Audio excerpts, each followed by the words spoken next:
Hi, my name's Amelia and I'm a dietitian with HealthWISE.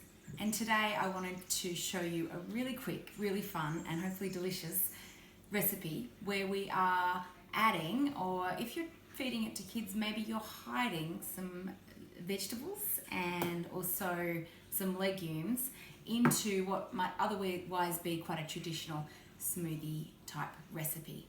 So let's get started.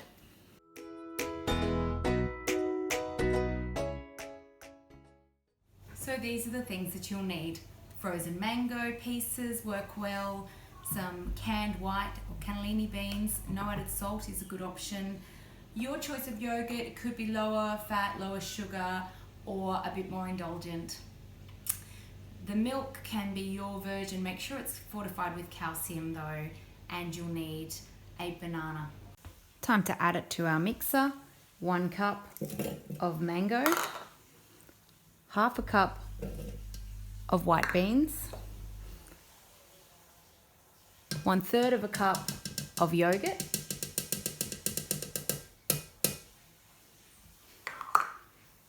1/4 of a cup of milk, and half a banana. Blend it all up really well and enjoy an amazing white bean mango smoothie.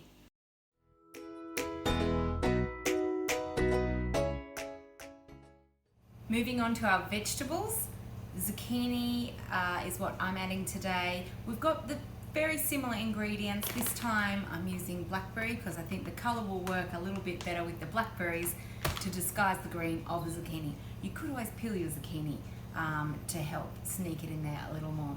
So let's get going.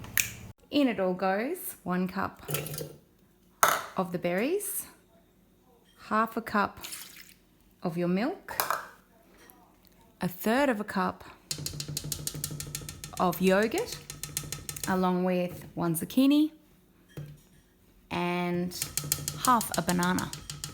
Of course, you can add more milk or yogurt if that's your preference. Let's give it a whirl. And so this looks amazing. Berry and zucchini smoothie. Can't even detect any sign of zucchini in there. Hopefully it goes down a treat like the other one did. All the recipes are going to be in the link to this post, so enjoy. But remember, you can adapt with what you've got. If you've got a few things in your freezer and in your pantry, then it's easy to sub in other things. You might use spinach in the smoothie or try something like chickpeas as another alternative. So enjoy, have fun, eat well, stay safe. Bye.